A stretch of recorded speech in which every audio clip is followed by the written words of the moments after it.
Welcome to the Spirit of Discovery cruise ship, which will take you on an unforgettable sea voyage around the Canary Islands. The azure endless ocean, delicious food, the highest service, premium cabins, and a terrible nightmare that you will probably remember for the rest of your life. This is exactly how one luxury trip of the Saga Cruises Company ended last year. Instead of relaxing during the cruise, passengers felt fear and horror, and even had health problems. And that's why. On October 24th, the Spirit of Discovery liner started a 2-week cruise around the Canary Islands. There were about 1,500 people on board. About 1,000 were passengers, and the rest were crew members. The first week went great, but then the liner encountered a serious problem called nature. There were strong winds and big waves. The captain decided to return to the UK ahead of time, but the decision was made too late. The ship was caught in a severe storm in the Bay of Biscay. A powerful wind with a force of 11 points hit the vessel. To make it easier for you to understand, the 11-point wind is able to tear out trees together with roots, destroy residential buildings, and plunge entire cities into chaos. Such a storm is rare, but Spirit of Discovery was unlucky enough to get into its epicenter. 11 points is the penultimate place on the Beaufort scale, which determines the wind rating. The most powerful storm has 12 points, and this is a hurricane. The wind reached a speed of 65 miles per hour, which is about the same as the average speed of a car on a highway. Not only did it push the Spirit of Discovery, but it also raised huge waves 25 feet high. Just imagine a wall of water the height of a 3-story building collapsing on a lone ocean liner. At that moment, the captain sent a message to all the passengers through the cabin speakers so that no one left their place. And his voice sounded worried enough. All the passengers had to lie down and hold on tight. According to the witnesses' words, the ship remained caught in the storm for about 15 hours. They held on with all their might so as not to crash into the walls and floor.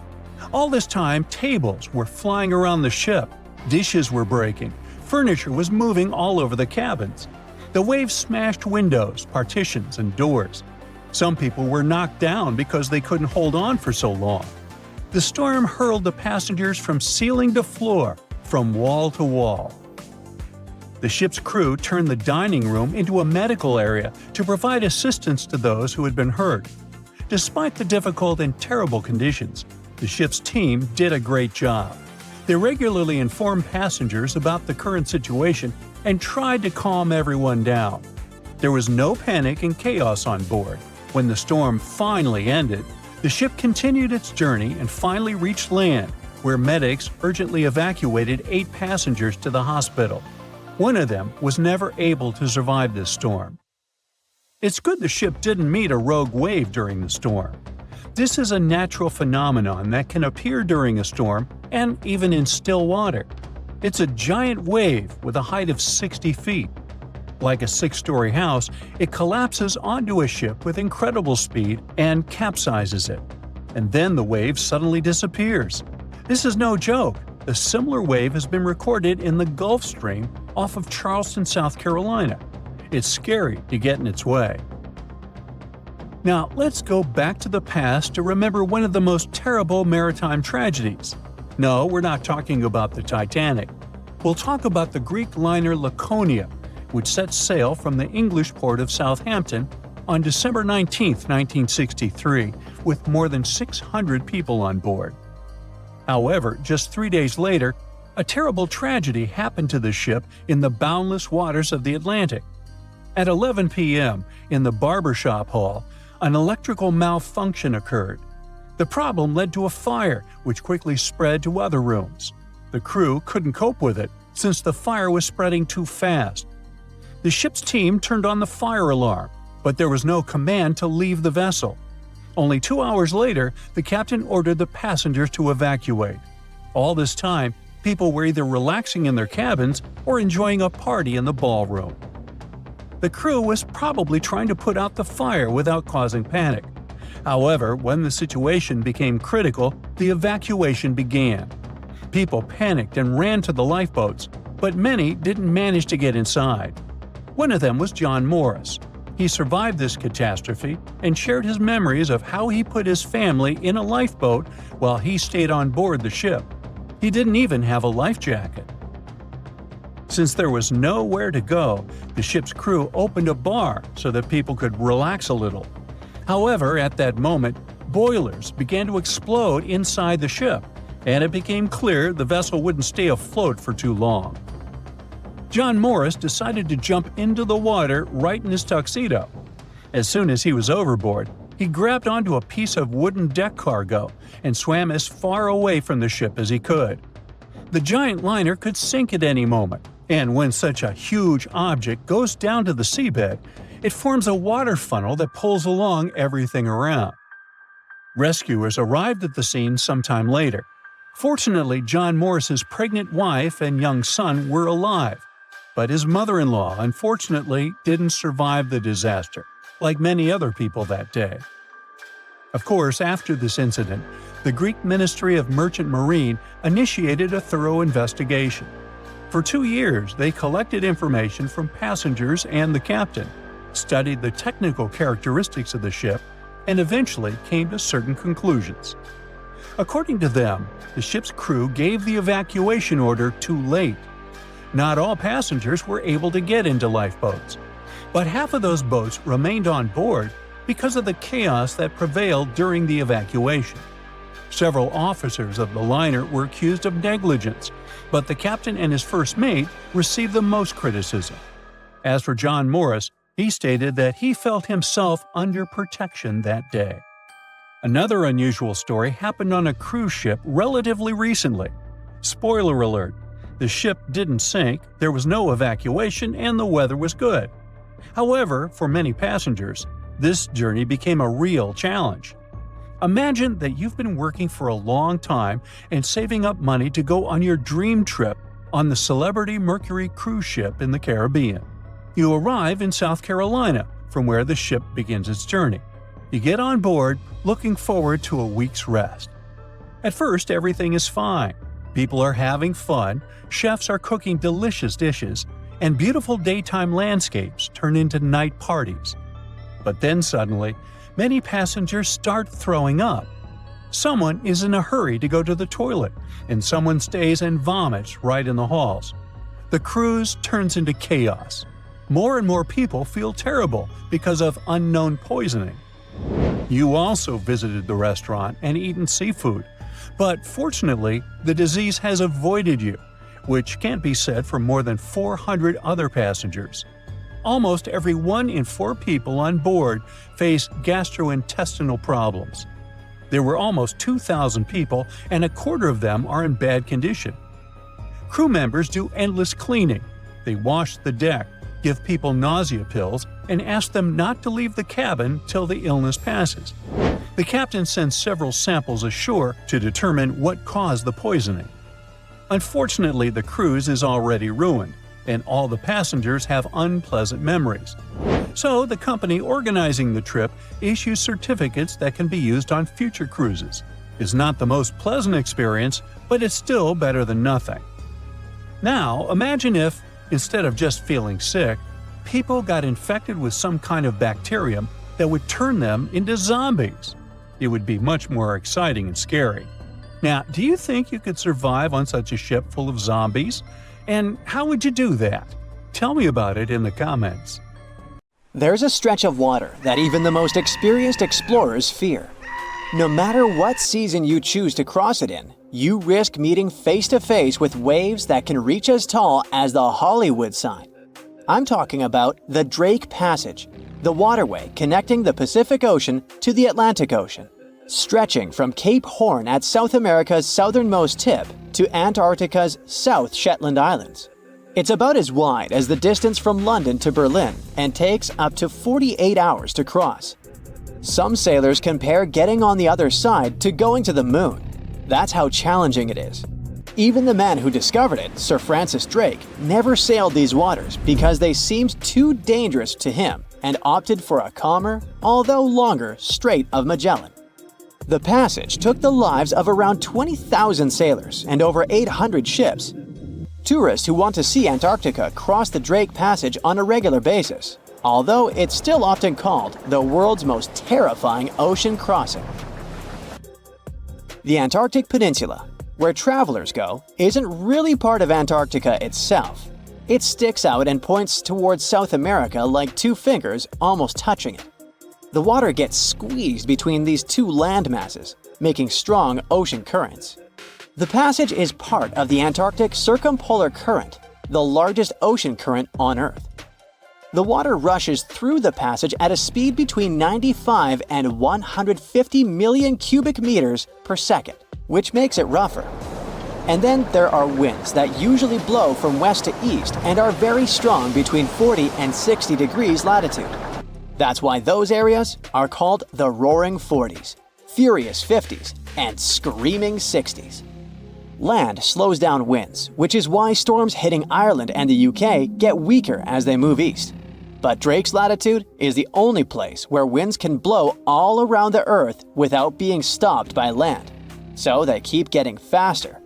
These strong winds turn into huge waves that can hit ships really hard, normally around 13 to 16 feet tall. They're much higher than waves in the Atlantic. Drake Passage also has underwater mountains that you can't see. The huge current squeezes through this narrow passage and causes waves to crash against these mountains underwater. These internal waves create whirls that bring cold water up from the deep ocean. So it's not just rough on the surface, the water is wild all the way down. The first sailor managed to sail around Cape Horn and through the Drake Passage in 1616. It was a Dutch navigator, Willem Schouten, in 1616. But the most famous attempt to cross it was undertaken by Sir Ernest Henry Shackleton on his ship named Endurance. He and 27 of his men set off from South Georgia, aiming to reach Vassal Bay in Antarctica. But things didn't go as planned. On January 19, 1915, their ship got stuck in the ice. And by October, it began to sink. They camped on floating ice for 2 months before sailing lifeboats to a remote, icy place called Elephant Island.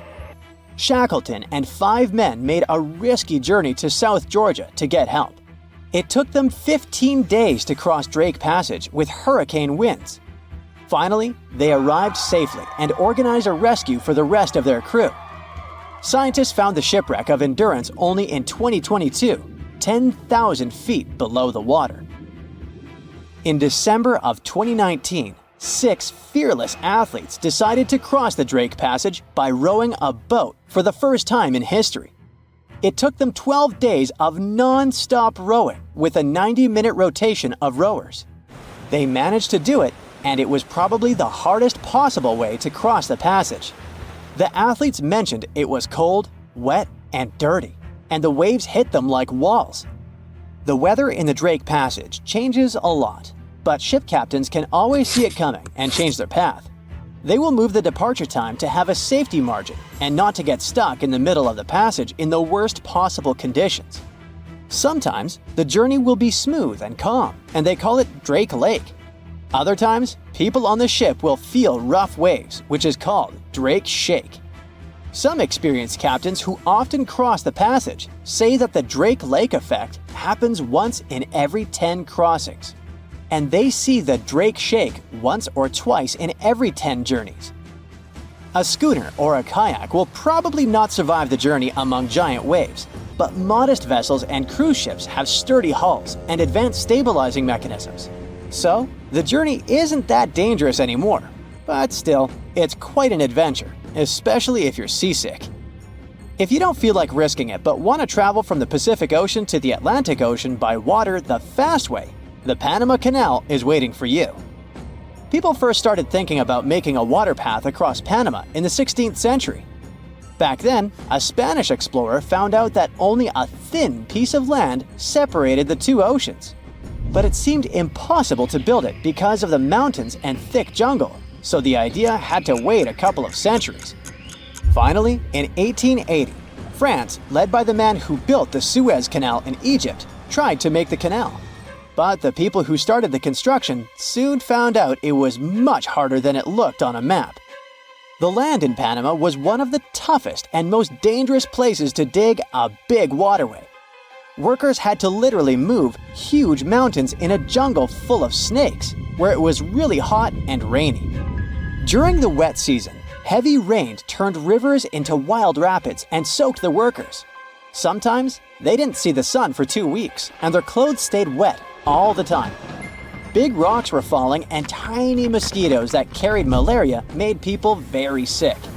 And then, an earthquake happened on top of everything.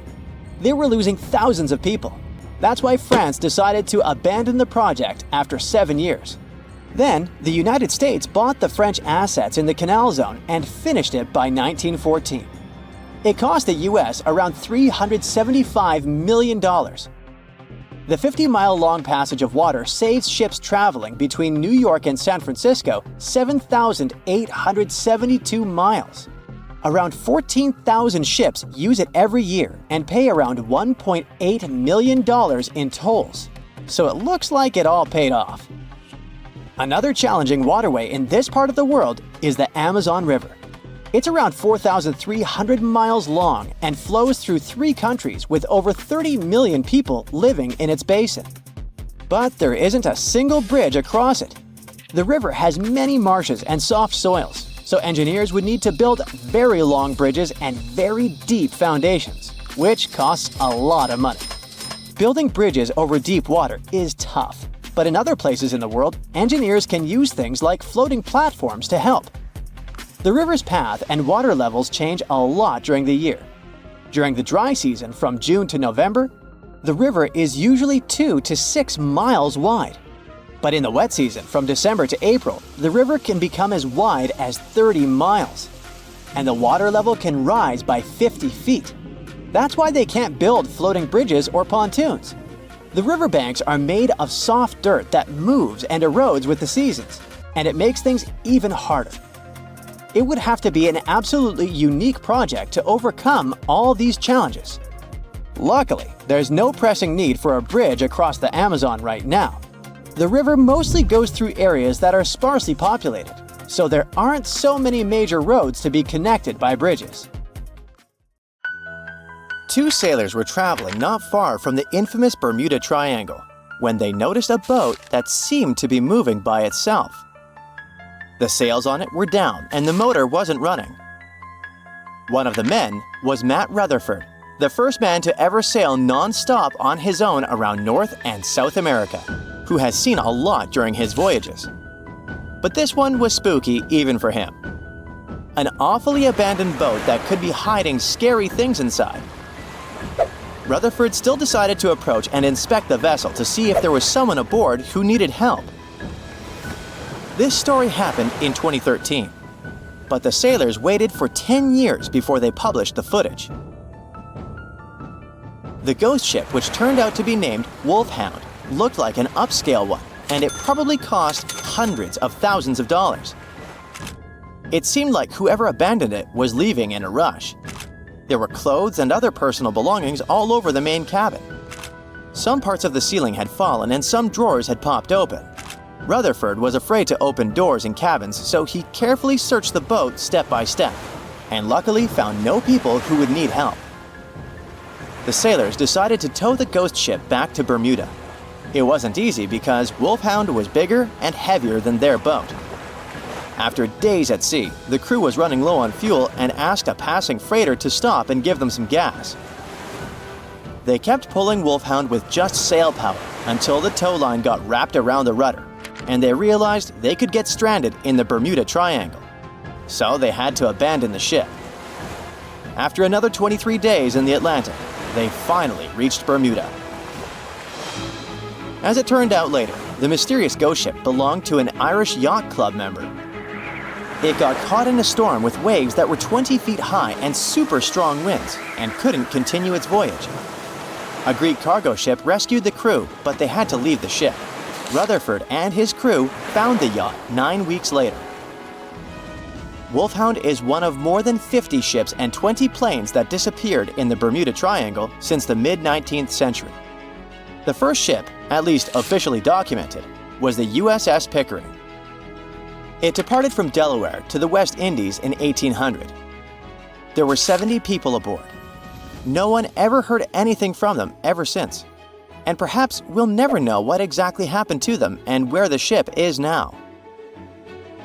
The largest ship that has ever disappeared in this mysterious area is the USS Cyclops. In March 1918, carrying a crew of 306 people, the USS Cyclops left Barbados and headed home to Baltimore. It had tons of dense manganese ore on board, which was used in steelmaking. Something happened during its 9-day voyage when it was passing through the Bermuda Triangle. The last message from Cyclops said, "Weather fair, all well," and then it disappeared forever, without even an SOS signal. Another ship that the Bermuda Triangle supposedly took forever was the Cotopaxi in 1925. It was loaded with coal and had a crew of 32 people on board. Its trip was supposed to go from Charleston, South Carolina to Havana, Cuba, but something went wrong and the ship disappeared. Recently, scientists discovered that the Cotopaxi was lying at the bottom of the ocean about 35 miles from St. Augustine, Florida. Divers who like to go down to the wreck nicknamed this spot the Bear Wreck, but didn't realize they were exploring the remains of the Cotopaxi. One of them, Michael Barnett, was trying to identify the wreck for over 15 years. He carefully measured different parts of the shipwreck that survived underwater with his team. When they compared these measurements with old blueprints of the Cotopaxi, they saw that everything matched up perfectly. The size and position of the boilers were exactly as described in the blueprints. This helped them confirm that they had found the Cotopaxi, and it looks like there was nothing mysterious about its disappearance. It was a combo of bad maintenance, poor care, and rough weather. Many of the hatches used to access the cargo hold where the coal was stored were either broken or missing. This meant that if the ship ran into a storm, water would easily get into the cargo hold, and the ship would get unstable and sink. As the Cotopaxi sailed off the coast of Florida, it met a tropical storm. Just before it disappeared, it sent out a distress call. It was near St. Augustine, so all the puzzle pieces fell into one place. People have come up with all kinds of ideas to explain what might be happening in the Bermuda Triangle. The wildest one is that spaceships from other planets are taking these ships and planes away. Or maybe it has something to do with the lost city of Atlantis, a legendary underwater city. But there are also more rational explanations, such as the fact that this area often has wild and unpredictable weather, with sudden storms and water spouts. For hundreds and hundreds of years, sailors have told stories about giant rogue waves that seem to come out of nowhere in the open ocean. It sounded like a tale in the past, but in the last 20 years, satellites have spotted these freak waves, some of them reaching over 100 feet tall. Storms from the Gulf of Mexico can hit the Bermuda Triangle area and create such rough and unpredictable waves. Scientists built a model of the USS Cyclops and put it in a wave simulator. They say that even a rogue wave 50 feet tall would be enough to flip over that ship. It had a flat bottom and was less stable and more likely to tip. There are also lots of hills and deep valleys on the ocean floor, which can be dangerous if a ship isn't navigating carefully. Sometimes things can go wrong with engines, communication systems, or other equipment. If a plane or ship has a mechanical problem far from land, it can be really hard to get help quickly, especially if rescue teams are far away. The Bermuda Triangle also has magnetic anomalies, so in some parts of it, the compass might point in the wrong direction. And then there are human mistakes, like misjudging distances, making wrong turns, or not listening carefully to directions. This is what happened to Flight 19, a group of planes that went missing. The leader of the flight, Lieutenant Charles Taylor, decided to fly into bad weather without all the equipment they needed. He was also tired, so it was really hard for him to make good decisions. Disappearances in the Bermuda Triangle don't really happen more often than in other parts of the Atlantic Ocean, where a lot of ships and planes travel. They just attract more attention and talks. You still won't find the Bermuda Triangle on any map, and it doesn't have official borders. So we might never be able to solve its mystery because we can't be sure it even exists. But maybe we need to be worried about another Bermuda Triangle, the one up in space. This space triangle doesn't make things completely disappear, but it messes with the equipment on the spacecraft, causing glitches and makes things stop working for a while. The Bermuda Triangle of Space, which is more officially known as the South Atlantic Anomaly, is a unique area above the Earth that stretches over parts of South America and Africa, from Chile all the way to Zimbabwe. It sits right where a part of Earth's magnetic shield is weaker than usual. When a satellite passes through this area, thousands of high-energy particles, especially protons, hit every square inch of it every second. To keep satellites safe from this radiation, space agencies often put them in sleep mode when they pass through the SAA. The Hubble Space Telescope passes through the SAA about 10 times a day and spends about 15% of its time in sleep mode because of this anomaly. Even astronauts on the International Space Station, ISS, which also travels near this zone, have to be careful about radiation. Parts of the ISS, like the kitchen and sleeping areas, have extra shielding to protect them.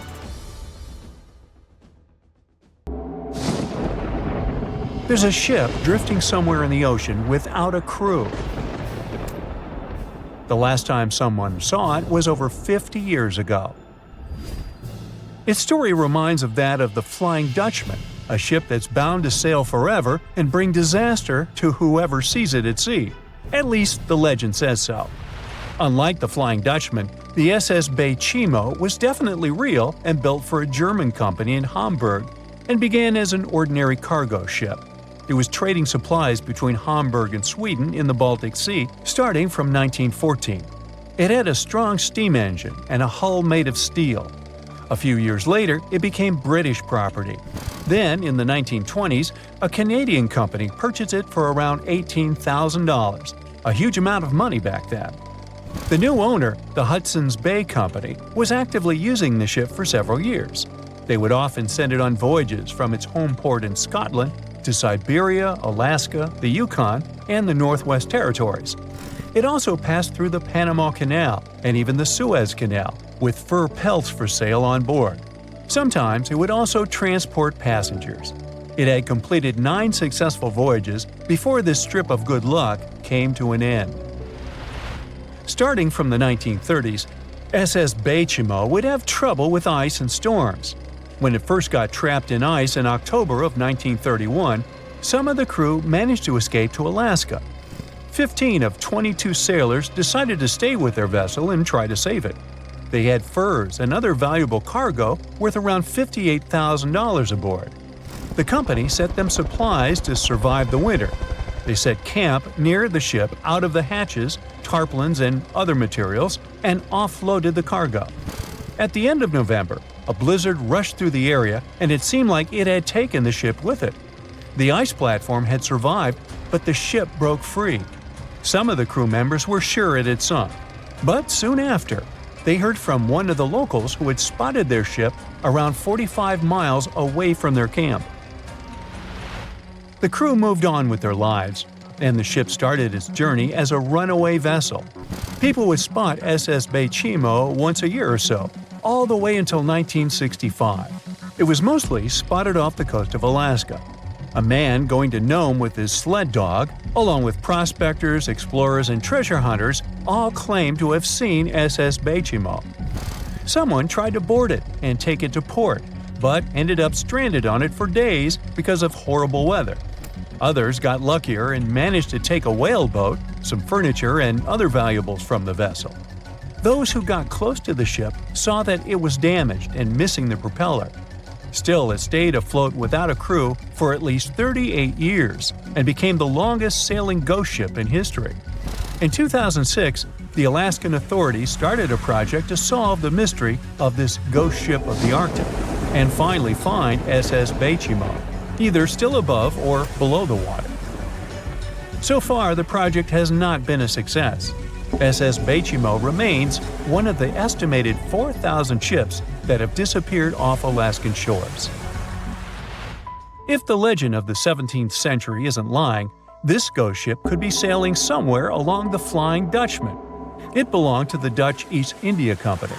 Its captain managed to do the impossible for that time and sailed from Holland to Indonesia in only 3 months.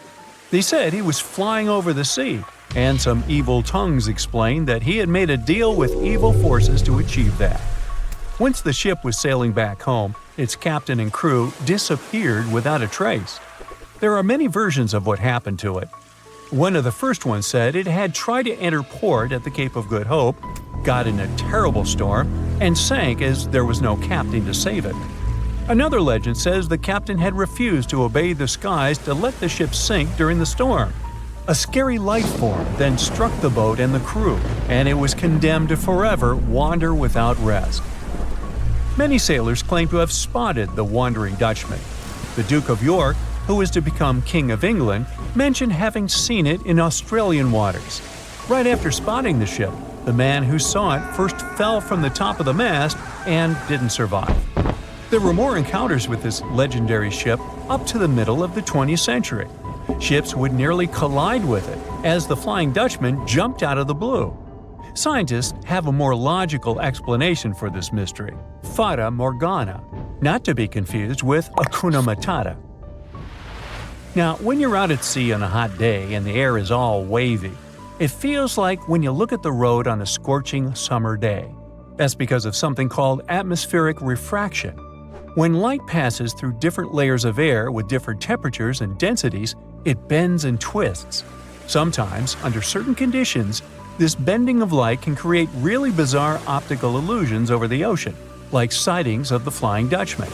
The Fata Morgana phenomenon can make distant objects appear distorted, stretched, or even lifted above the horizon.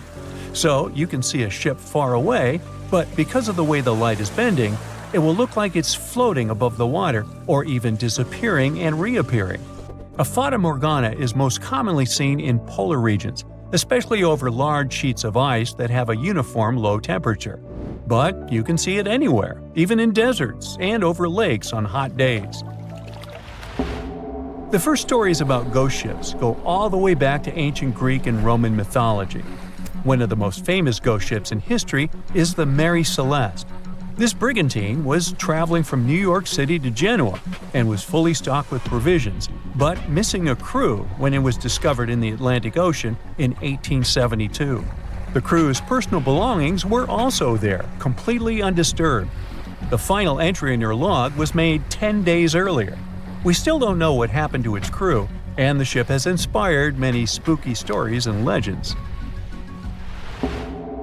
The Lady Lovibond was another legendary schooner that is believed to have been wrecked off the coast of Kent in the middle of the 18th century. The story tells that the ship's captain, Simon Reed, had just got married and took his bride on board for a celebratory cruise, despite the superstition that it could bring bad luck. They were on their way to Portugal when the first mate, who is also in love with the captain's new wife, went mad because of jealousy, attacked another crew member, and then took over the wheel and steered the ship straight into the dreaded Goodwin Sands. No one aboard survived, and the schooner is said to reappear as a ghost vessel every 50 years. In present times, many vessels become abandoned and turned into ghost ships intentionally.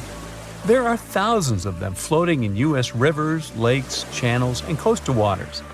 Some people lose their boats in storms and other extreme weather. Others have to abandon their boats because maintaining them can cost 10% of the boat's price. Plus, docking a vessel can add up to several $1,000s every year. Most boats have been made of fiberglass, so an owner can't just recycle them as scrap metal. So, once they want to get rid of it, they often tie it to a dock and sneak away, or leave it floating far away from the shore, or just try to sink it. When ghost ships sink in shallow waters, they can cause damage to coral reefs, mangroves, marshlands, oyster habitats, and wetlands. Plus, they can collide with unsuspecting regular ships and cause real trouble. So, don't do that. Enough said.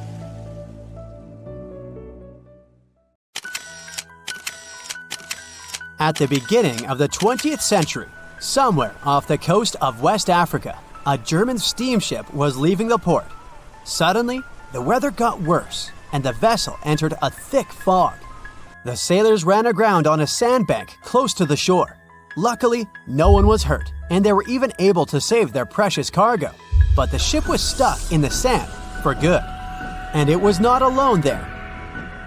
Nearly the entire length of the western coast of Namibia is called Skeleton Coast. If the name sounds scary, that's because it is. This 976-mile-long beach line is among the most dangerous places on Earth. The local Bushman tribes believe that their supreme deity made this land when it was angry. The Portuguese were the first Europeans to set foot in Namibia in the 15th century. And yep, they didn't like Skeleton Coast either. Portuguese explorers thought this land presented the gates to the underworld. This is the place where the Namib Desert meets the Atlantic Ocean. It might be dangerous, but it's actually beautiful. Plus, it's a UNESCO World Heritage Site. If Skeleton Coast had a PR manager, they would quit on the first day on the job. The area is not exactly tourist-friendly because of its geography and history. Beneath the sand and the waves, there is a secret ocean currently lurking for unsuspecting sailors. It's called Benguela Current. It flows towards the north along the coast of southern Africa. This part of the Atlantic is rich in marine life, but the current's land neighbor isn't that happy with the deal. This arid climate created the Namib Desert, one of the driest regions on Earth. And that marine life I just mentioned? It's sharks. 11 species of them to be exact. And yes, the great white decides to pop by once in a while. So far, we've got a desert landscape, strong currents, and sharks. Not a place for a beachside resort, definitely. But if someone ends up on Skeleton Coast, will they know they're in danger? Don't worry, they will. The beach is littered with wrecks of all sizes and shapes. If you remember that German ship I mentioned in the very beginning, its massive and rusted stern is now sticking out from the desert sand. There are some 500 wrecks in total scattered along the coast, and it's a mixed crowd, from Portuguese galleons centuries old to ships that ran ashore here in the 21st century. A modern fishing ship called Zela India managed to slip from its tow rope in 2008 and ended up on Skeleton Coast. Okay, it didn't escape on its own, it had some help from the elements. But it's better to be a tourist attraction on a beach than to be broken up for scrap. That's where the trawler was originally going, poor thing. Skeleton Coast's most famous inhabitant, to call it such a place, is the wreck of the Dunedin Star. The British cargo liner ran aground here in 1942. The massive rescue operation that followed reveals why it's so dangerous for sailors to end up here. The rescuers managed to save all of the crew and passengers, but at a heavy price. An aircraft and a tugboat were lost in the process. It took the last of the rescuers a full 2 months to return home to Cape Town. Why, you might wonder? One look at the map of the region reveals the reason. It's an endless sea of yellow, which is the sand. There are so few roads here, so Skeleton Coast is hard to reach by land. There are also legal obstacles. You need a special permit to drive into the area. But the skeletons in the name of the area don't only refer to ships, they also stand for animal bones. Most of these belong to whales and seals. Many animals have adapted to the area, so lions and hyenas roam the coastline in search of a meal. Yeah, now there are hungry lions as well, as if those sharks weren't enough.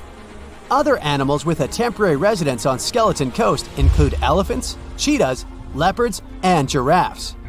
In 1971, the Namibian authorities established a national park here, but except for surfers, after an adrenaline rush, they don't get many visitors. You can understand why.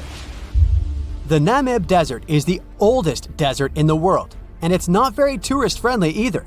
Those who travel to the region should pack sunscreen and a warm winter jacket. A weird combo, right? Well, not so much when you think that during the day, temperatures soar over 110 degrees Fahrenheit. At night, the air temperature drops below freezing. What a climate roller coaster! And that's not the final danger. Yep, there's more. Remember how that German ship got lost in thick fog? Yeah, it wasn't a one-off event. Because of the region's climate, fog shows up frequently. Sailors should cover their ears now, but this fog is actually good for wildlife. This is their only source of water in the Namib Desert. Reptiles and mammals have adapted to the harsh climate. They use as little water as possible. Shifting sands, thick fog, strong currents, lions, and sharks. Not the stuff you would put in a tourist booklet, but Skeleton Coast isn't the only beach on Earth you wouldn't want to spend your vacation on. I will take you to Cape Tribulation in Australia. The area covers some 48 square miles in the northwestern part of the continent. And no, the area is not as dry as Skeleton Coast. It's part of the Daintree rainforest. You could say that here, it is the rainforest, not the desert that meets the ocean. The beach at Cape Tribulation is straight from a postcard. But looks can be deceiving. Australia? Probably sharks. No, crocodiles are out here to get you if you decide to go for a dip in the sea. There are saltwater crocodiles that the locals call salties. Well, that's a cute nickname for such a dangerous reptile. And it's not just them. The wildlife seems to have a beef with visitors. From October to June, the waters around Cape Tribulation are full of box jellyfish. Their venom affects the human cardiovascular system. When touched by a jellyfish out at sea, swimmers won't have enough time to reach land for help. Vinegar helps neutralize the sting, so you might want to keep a spare bottle in your luggage. Crocodiles and jellyfish sound dangerous, but there's one more animal you should look after. It's the wild boar. It might sound funny, but you won't laugh when you're being chased by one of these across the beach. 21 million wild boars live in Australia. They're mostly active at night, making it even more dangerous if they charge at you. The best defense is running in circles. Wild boars can't cut corners well. That's probably why we don't see many of them taking up careers as race drivers. Cape Tribulation has one last danger installed for you, and it's not an animal. Out here, even the trees are plotting against visitors. The stinging tree got its name for a reason. If you try to pick one of its beautiful red berries, it'll fight back. Its prickles are like tiny glass shards. The less than pleasant effect on your skin will last for a month. Then there is this wait a while bush. Who keeps naming them like this? This long vine has spikes that grab hold and just don't let go. They are so strong they can pull a human off a horse. You'll have to wait for someone to come by and save you from this thorny grabber. If you are about to cross this Australian beach from the vacation list, hold on for a second. Tourism is booming here. The local authorities have restricted access to all of the danger zones. Visitors go swimming in dreamy water holes that are surrounded by lush vegetation. There are even ropes to swing from. Now, that's a beach you can finally relax on. They said it was the most technologically advanced ship. They said it was unsinkable. And when it sank, they made a movie about it. These were the main reasons why the Titanic disaster became world famous. But unfortunately, this is not the only large-scale shipwreck. And sadly, there have been cases much worse than the tragedy of the Titanic. One of them occurred on April 27, 1865. The Sultana steamboat carried passengers and cargo daily between St. Louis and New Orleans. It was a pretty large wooden boat with 3 decks and was 260 feet long and 70 feet wide, almost twice the size of a basketball court. The ship could carry about 350 passengers, but on that unfortunate day, more than 2,000 people were on it. On April 23rd, she was making a routine voyage from New Orleans when it broke down. Something was wrong with the boiler, so the vessel docked in Vicksburg for repairs.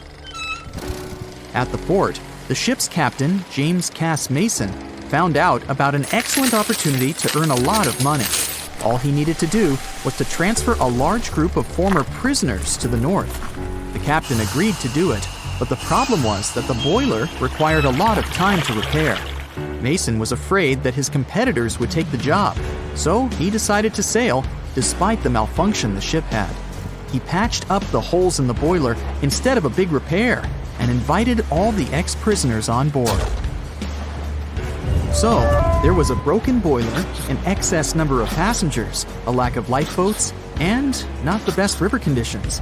Also, the captain refused to send the ex-prisoners to the hold, so they were all with ordinary passengers. There were strong chances for a shipwreck, but the greedy desire to earn more money was stronger. The Sultana went on a voyage and sailed up the river for 2 days. At this time, one of the biggest Mississippi floods in history began. The river overflowed its shores because of the flood, with the water level rising several feet. All the trees on the shore disappeared, and only the tops were sticking out of the water. The ship sailed opposite this powerful current, making the boiler work too hard. On the evening of April 26th, the Sultana arrived in Memphis, Tennessee, and they loaded even more, 120 tons of sugar and 200 passengers. She got incredibly heavy. Around midnight, the ship continued its dangerous journey. The captain sailed to barges to load a shipment of coal. At 1 a.m., the vessel left the barge. At 2 a.m., the broken boiler, unable to withstand the load, suddenly exploded. The Sultana was just 7 miles north of Memphis. Few people survived that day. The problem was that passengers trying to escape from the fire jumped into a cold river with a strong current. The Sultana disaster is considered the most tragic shipwreck in the history of the United States. The exact number of those who didn't survive is still unknown. According to various sources, this number was from 961 to 1,800 people. Don't be surprised that almost no one knows this story. There were many more survivors in the Titanic tragedy, and everybody heard about it. But the Sultana sank during one high-profile event. 12 days before the shipwreck, the country lost Abraham Lincoln. People hadn't yet recovered from this news, so no one paid much attention to the tragedy of the Sultana. Many catastrophes happened quite recently by historical standards. One of them occurred in 2002. The ferry La Jula was a Senegalese vessel. The ferry sailed twice a week, mainly along the coast of Dakar, carrying passengers who traded mango and palm oil. It made daily voyages and never faced severe problems thanks to modern rescue equipment and good repair service. But one day, the ship's crew discovered a malfunction and sent the boat to port. For almost a year, La Jula was in a non-working condition, awaiting repairs. But it didn't get high-quality service. After poor maintenance, the ferry set off on its last voyage. On September 26, 2002, La Jula sailed between southern Senegal and Dakar, and at 11 p.m. headed toward Gambia, where a strong storm began. The wind raised high waves, but this wasn't critical for the large passenger ship unless the number of people on board didn't exceed the established norm. La Jula was supposed to carry about 500 passengers, but had many more people that day. Too many passengers, poor repairs, and a strong storm caused severe problems for the ship. But the main factor in the shipwreck was that La Jula was only built for sailing in coastal waters, but that day, it sailed far from the shore. Big waves started rocking the boat, and at some point, it just turned upside down. The ship's deck went underwater, and its lower part stuck above the surface like an iceberg. All the passengers sitting in cabins fell on the ceiling and lost their orientation in space. There were no holes or damage in the ship's hull, and water flooded the lower decks for a long time. The vessel stood in a twisted position for several hours. Then, the boat began to sink when the water seeped through the deck and hold. The ocean was warm, but no one came to save the passengers. People had to wait almost 4 days to be rescued. Unfortunately, only a few managed to survive. The Philippines is a very dangerous area for ships. This place consists of several thousand islands and a vast area with shallow water. Ships can run aground and damage the hull with reefs and pitfalls. On September 20th, 1987, one of the most terrible disasters in navigation history occurred there. A Philippine passenger ferry called Dona Paz left one of the islands and sailed toward Manila. The sun was shining, the ocean was calm, and the visibility was good. But for some reason, the crew members didn't notice how the tanker Vector was approaching them. The two ships collided at low speed. The collision wasn't strong, but the problem was that the Vector had tons of oil on board, and the Dona Paz crashed into the cargo hold where that oil was stored. So it spilled all over the ocean, and then a spark slipped through. Not only did the two ships catch fire, but also filled with water. Both ships sank in a matter of seconds. Only a few dozen people survived that disaster. On September 27, 1854, the passenger ship Arctic sailed from Liverpool to New York. The fog came rolling down, and visibility got really bad. Another boat appeared out of the thick white haze, the French steamer Vesta. The ships were close enough to each other that a collision was inevitable. The French vessel was smaller, so it seemed to the Arctic's captain that Vesta had received a lot of damage. And while he was staring at the other ship, his boat got quickly filled with water. The captain gave the order to sail to the shore as fast as possible, but the ship's engines stopped working because of the flood. Then the ship's crew started to lower lifeboats with women and kids. Still, when rescuers found lifeboats with people, it turned out that only 87 out of 400 people survived, 65 crew members and 22 passengers. Surprisingly, there were only grown men among them. The ship's captain survived by clinging to the wreckage. All newspapers wrote about this story as one of the most terrible and shameful tragedies in navigation history.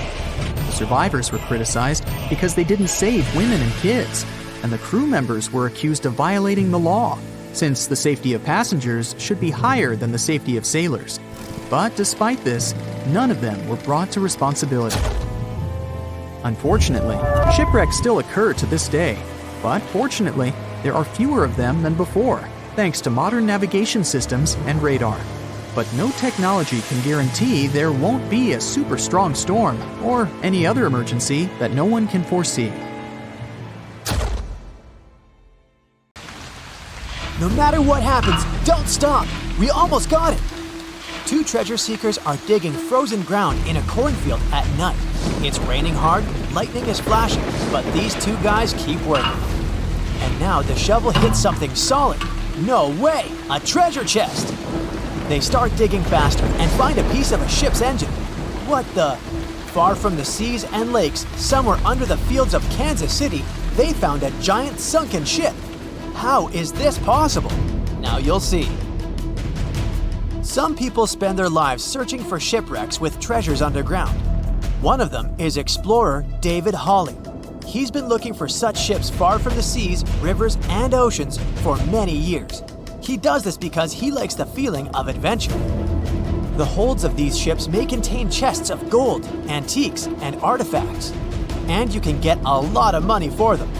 David says you don't have to go into the ocean to find a sunken ship. They may be lying in your backyard. But why do ships end up buried underground among fields, farms, and plains? Let's find out using the example of steamboat Great White Arabia. According to old records, the newspaper clippings, this ship had been carrying about 200 tons of treasure before it sank in 1856. Many rumors and local legends said the ship was lying underground a few miles northeast of Kansas City. It was there because people deliberately altered the riverbed and channels of the Missouri River in the second half of the 19th century. They artificially brought the shores closer to each other. They narrowed the river to increase the flow's speed, so boats could sail much faster.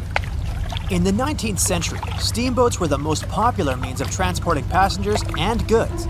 Before railroads, they extended the western border across the Mississippi and Missouri rivers and brought supplies to people. That's why it was so important to increase the speed of their movement. So, on September 5, 1856, Arabia was sailing along such an estuary. It came across a snag sticking out of the water. A piece of log quickly flooded the ship. Fortunately, all passengers were evacuated. But the steamer and its precious cargo reached the silt bottom of the Missouri River in a few minutes. Several years had passed. Everyone forgot about the vessel. During this time, the course of the Missouri River had changed. But Arabia remained under the wet, muddy bottom. The soil level above it was getting higher and the ground was losing moisture. Eventually, many decades later, a cornfield formed above the sunken ship. In the 1980s, one farmer owned this area, and he had no idea what was hidden in his territory. David Hawley carefully studied the history of the sunken ships of the USA. He knew that hundreds of steamers had gone underwater all over Missouri, but most of all, he was interested in Arabia, as there were rumors that it was filled with gold and other valuable things. The territory of cornfields in Kansas was vast, but David Hawley knew how to search properly.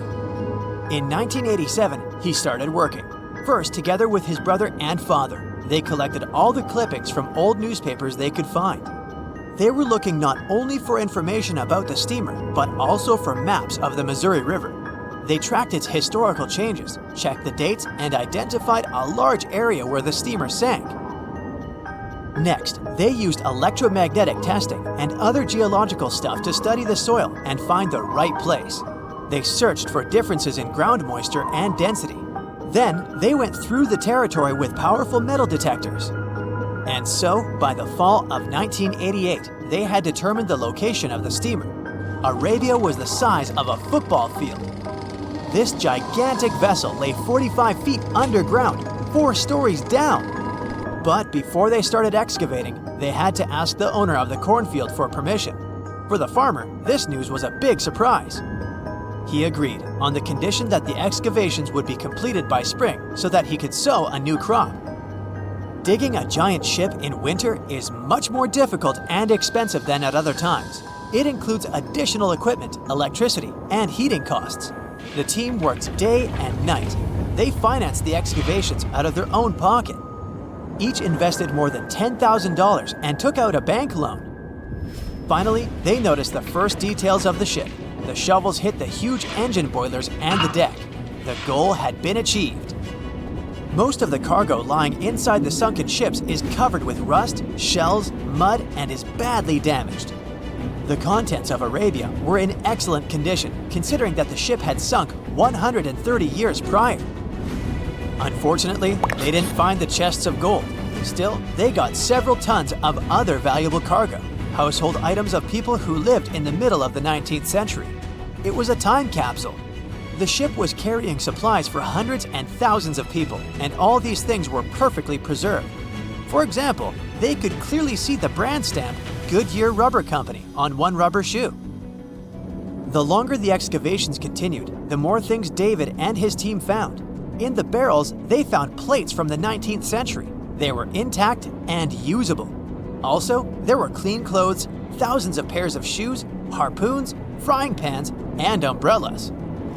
The ship was carrying cargo to supply about 16 small towns. Yes, it's not gold, but such artifacts are also precious. The contents of the ship could be worth millions.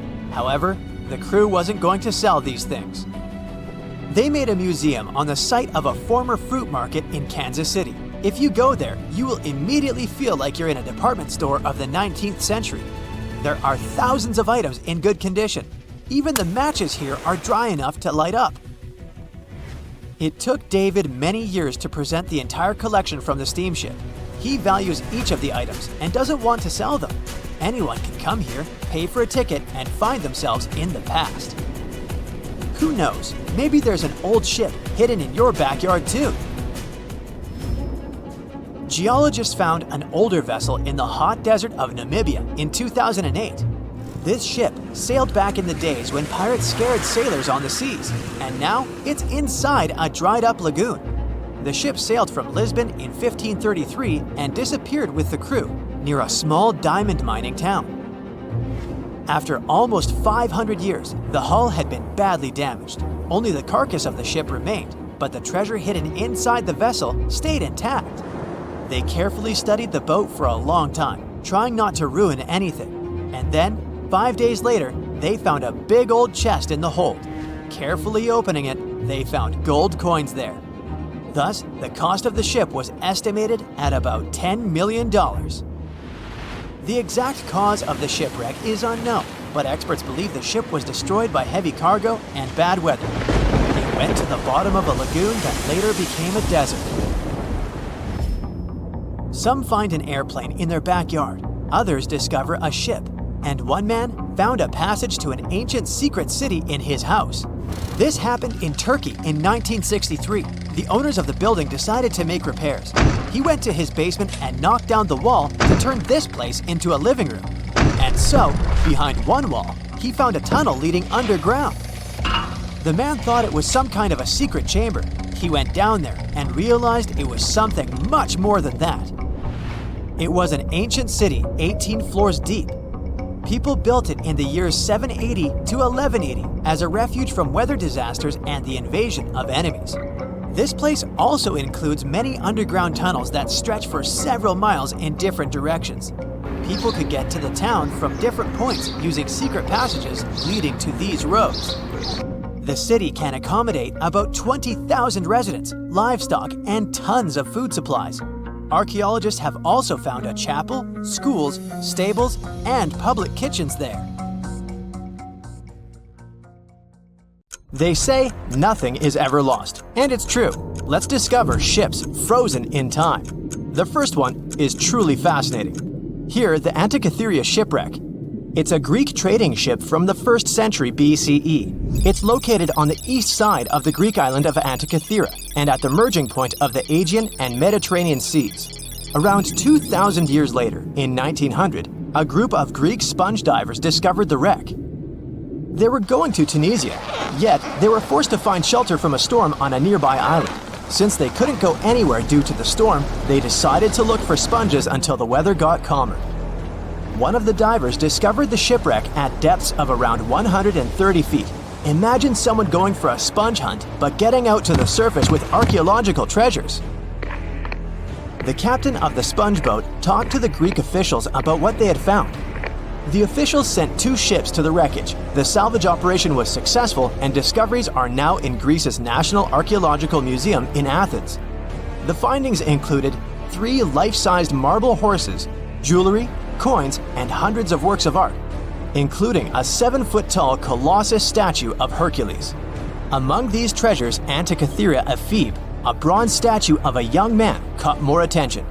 Because the ephebe doesn't comply with any familiar iconographic model, and there are no known copies of his type, he held a spherical object in his hand. Scholars have different theories of who that person could be, but they are not in a consensus yet. More than 70 years later, Jacques-Yves Cousteau and his team went to the area and recovered hundreds more artifacts and the remains of 4 people. Interestingly, they discovered a complex set of interlocking gears, capable of predicting the movement of the sun, moon, and several planets. The mechanism can also show the times of solar and lunar eclipses years into the future. Think of this Antikythera mechanism as an early computer calendar. To plan significant events like agricultural activities, religious rituals, and Olympic Games. These artifacts found in the Antikythera wreckage are some of the most important findings in modern archaeology. Just the Antikythera mechanism itself has changed our perception of the limits of ancient technology. The mechanism has a sophisticated design and was made over 1,000 years ago. After all these amazing discoveries, experts believe that the wreckage site has remained largely unexplored, and is mostly because of its location and the landscape of the seafloor on which the ship rests. The wreck is too deep for scuba divers but too shallow to use something like a submersible. A survey made on the seafloor in 2012 showed evidence of a second wreck about 800 feet to the south. It's clear that this area has a lot to offer humanity. What would happen if those sponge hunters didn't go to the area? Scientists found a shipwreck in Antarctica at the bottom of the Weddell Sea, 107 years after it sank.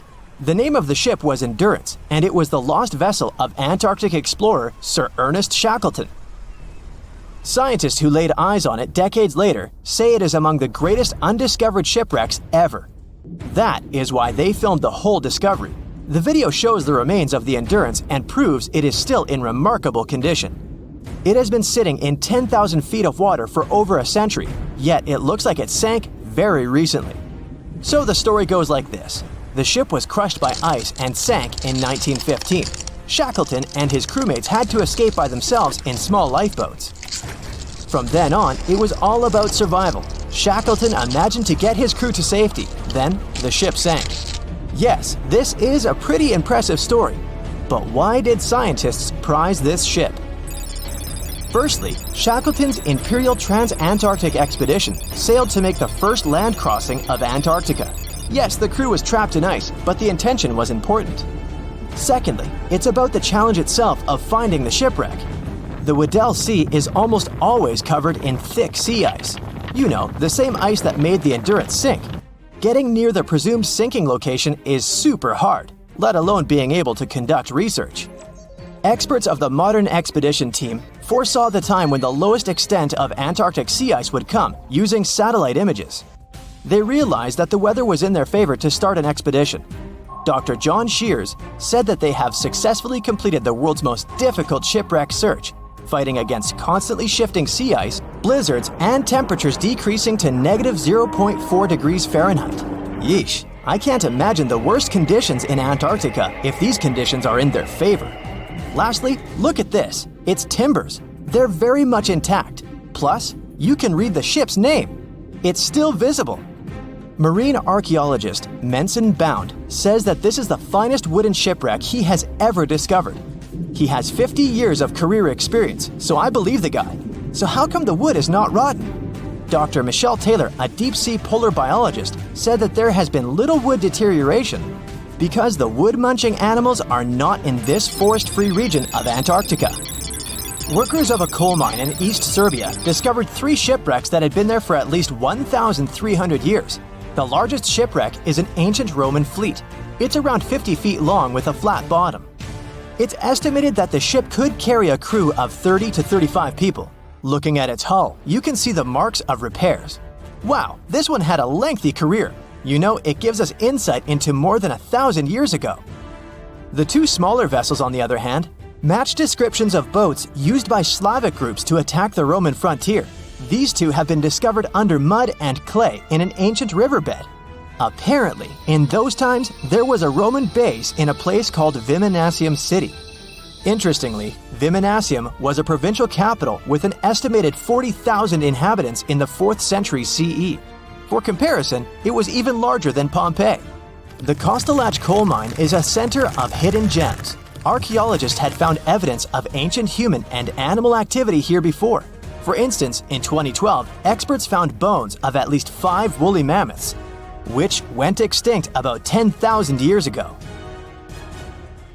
Canadian archaeologists found a ship 150 years after it went missing in the Canadian Arctic waters. This merchant ship is called HMS Investigator.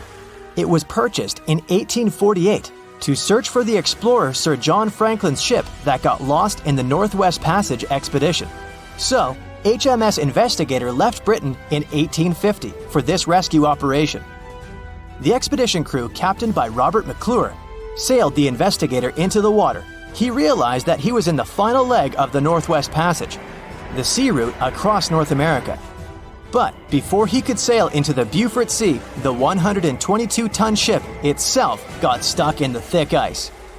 The crew spent the winter over the Prince of Wales Strait. The following summer, McClure tried again to sail to the end of the passage, but the ice blocked his way once more.